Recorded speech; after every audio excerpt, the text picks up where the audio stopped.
Hello, I hope you're doing well. Welcome back to more Rocket League news. I hope you guys all enjoy. Last Friday, we did a WSOE 4 prediction video. Thank you all for the likes and comments on that. You guys left your predictions. I did mine. And overall, I would say we did pretty well. You know, my overall team to actually win it did not win it, but still, we saw some insane gameplay this past weekend. I'll point out one thing, and I'll probably say it multiple times throughout this video. By the amount of overtimes and the amount of close games we had, we are currently in a stage of Rocket League. There is no longer a Dignitas era. We can actually finalize that. There are so many top teams out there as we slowly approach next season of RLCS. It's great to see there are many teams competing for that top spot, and many teams even outside of that I can name inside our top 5. It would be really hard to actually narrow it down to just 5 teams who could actually win it all right now if we were at an RLCS championship point. But besides that, this past weekend, I hope you guys all enjoyed watching WSOE. Grab your coffee because we're going to break down the tournament, as well as first off, I'll start off with some starter points out there. I do need to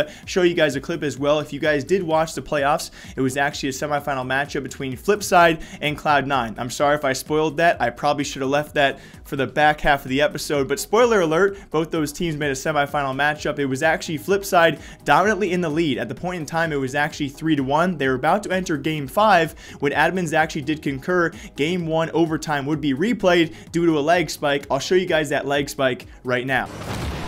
Torment demolished as well. Speed will make the save. Mystic picking this up. Ball across the field. Cooks her out to challenge. 37 seconds into the game. Here's Torment with another shot, and this one's in. See frustration on the side of Flipside. This was fine as it was. If you guys watched it live, we saw the admins come over. I think it was actually after Game 4 or after Game 3, they were talking it over. So I think concurring how to actually go about this. It was actually, though, the commentators telling us that Cloud9, both teams, of course, Cloud9 had initially won the overtime, so it was most important that they agreed to it as well. But admins and commentators apparently had told us that, yes, both sides or both teams had agreed to replay that overtime as technically what Game 4 would be. Of course, Flipside go on to then actually re-win that overtime. So Cloud9 won initially, they replayed it, Flipside won it in sudden death as well, and technically that's why it was actually a 4-0 sweep, although before it was technically 3-1 heading into Game 5. So apparently we were told that both teams had agreed, although Squishy took to Twitter and actually clarified they never had the option. But I will give you my opinion. You guys of course can comment down below. Based off what we saw, it seemed to be a difference maker. It seemed to be a pretty big leg spike shortly afterwards, of course Cloud9 scoring. I would say it was a fair replay. You guys can have a difference of opinion, and so I don't think, I think we also got very lucky. This series was fairly one-sided. Yes, a comeback was certainly possible. This is Rocket League, a very close sport, especially between all the competitive teams we have right now. But as we saw it, guys, it was a fairly one-sided series. I think we got lucky. If this was coming down to a game difference or just a win difference, of course, a much more controversial issue. I think in this case, though, it was a fair replay, and both teams were almost forced into agreeing because that's what the integrity part comes from. Even though Cloud9 were apparently not given the option, I think either way, if they said no, there would have been a bunch more backlash. So if I was Squishy, I don't even know if I would have said anything here, but that's to clear the air on that controversy. Also, some other points out there that I saw. You guys, again, feel free to leave yours down below. The only problem I saw broadcast-wise was at one point in time throughout group play, WSOE had one stream, and they were trying to broadcast at one point 3 games at once. That was a bit difficult. Besides that, not too many issues. And like I said before, the amount of overtimes, the amount of lengthy overtimes we saw, it's great to see so many competitive teams right now in Rocket League. And very lastly, we'll talk about this again in the later half. Every single stand-in player, every single new player or a player just joining a roster, I think performed immensely well. So let's start by breaking down group play, guys. And yes, I took so many notes, an entire pamphlet full of notes, which I will not read off of now, but it was actually so fun to watch the event. Throughout group play, I would say it went almost to plan, right? We knew the teams, the off-qualifying teams from North America, that being Team Afterthought, as well as a South American team. I think both these teams certainly have futures. Mechanically, playstyle-wise, I actually thought they were somewhat competitive, although you could look at the South American team and say, of course, no wins for that roster, but still a team that it kind of lightened the mood a little bit because that team actually has 2 mouse and keyboard players. And again, mechanically, I thought they were a talented squad. I cannot wait to see their future in this sport as they kind of craft their skills. And again, for both these teams, they were thrust into a top top tier event. I would say based off skill level, a lot of these teams are in the top 10, if not the top 5 in the world. That's a tough thing to be thrust into. Afterthought as well, that team for North America actually taking a game off Chiefs, although again, kind of take it half-heartedly because Chiefs was clearing away like we thought beforehand, guys. They confirmed Zen as a stand-in or temporary player, maybe a permanent player for that roster going forward. Certainly a harsh drop-off from Drippe. Currently what we've seen so far, that roster was definitely the most disappointing I saw the entire group play as well. Of course, them not making it through, not a single win for Chiefs. It was sad to see, but again, some other teams though certainly showing up, filling those holes out. Going to plan in Group A, I did tell you guys that TSM or PSG would be my third place team to go through in terms of rankings. NRG, of course, taking it, G2 alongside them. But again, coming down to TSM and PSG, let's just show how close it was though compared to G2 and PSG. I was almost correct on PSG making it through. It actually went through on game differential, and how close it was from G2 going out in groups to placing top 4. It's actually PSG who took that head-to-head win. If you guys look at tiebreaker though, according to, of course, past record, they both had that same 2-2 record. PSG won the head-to-head, but based off one game differential, G2 go through over PSG and place top 4 at the event, winning their quarterfinal matchup. This was that close to being a PSG possibility, but G2 sneak away, which is a team I was very surprised by because overall, and again, don't get on my back. You guys can leave comments down below. This is simply what I see. I think G2 performed exceptionally well because I did not see much out of Rizzo. I think overall, from the best teams we saw at this event, teams placing top 4,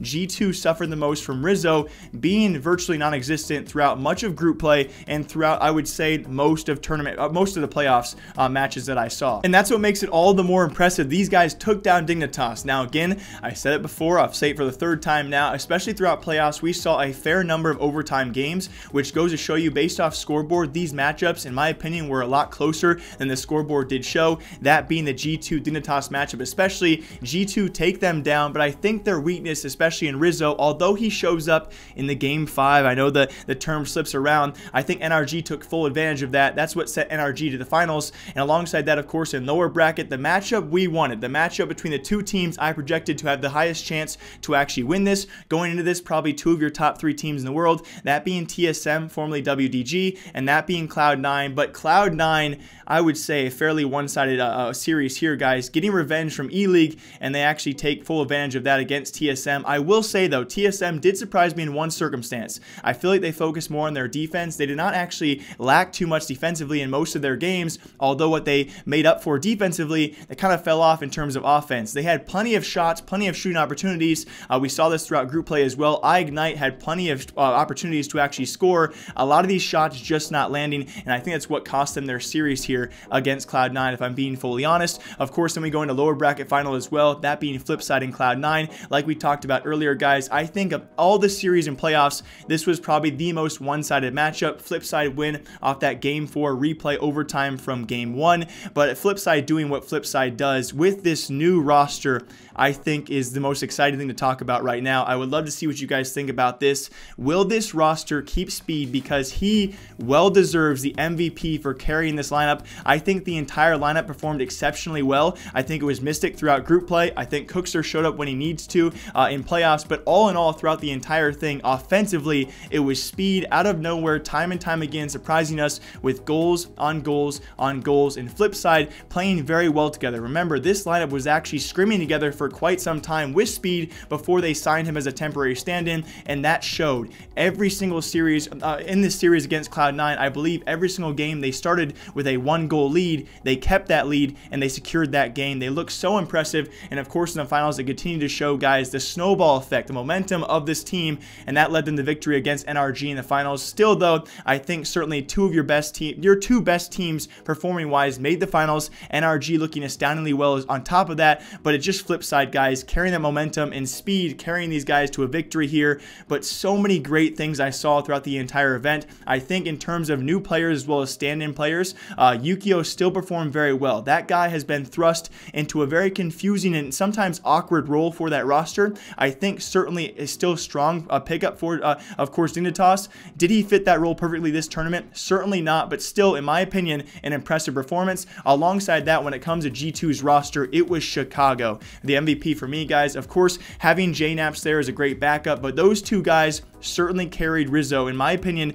to a top 4 finish. It's great to see so far of these new players some great fit-ins, and these players are really proving themselves to be worthy of these rosters. But my number one stand-in player, number one new player for a roster has to go to Speed. He carried these guys, he showed up time and time again, and he most impressed me, and now has to answer the question, right? I'm sure Flipside fans want it, I'm sure many of you guys want it. Do Flipside try and sign this guy? Do they try and steal him and keep him from Red Reserve for next season of RLCS? Of course, Red Reserve have their debut as well for RLCS coming up for that season. Do they let him go? Does he want to stay there? He seems to fit the role perfectly for that roster, unless they already have someone else in mind, which we think they might do. So as always, that was a mouthful. I hope you guys all enjoyed. Thank you all for the likes, the comments. My name is Jake, as always, breaking down Rocket League news for all of you. This past weekend was incredible. I cannot wait for DreamHack Lightspig. I can never pronounce it. You guys butchered me last time in the comments for that, but I cannot wait for DreamHack. Potentially last event we see Flipside with this brand new roster, and of course a learning curve for other teams out there with Chicago, with Yukio, but some exciting times for Rocket League. As always, I hope you guys all enjoy. I will see you back here next time, and until then, drink coffee.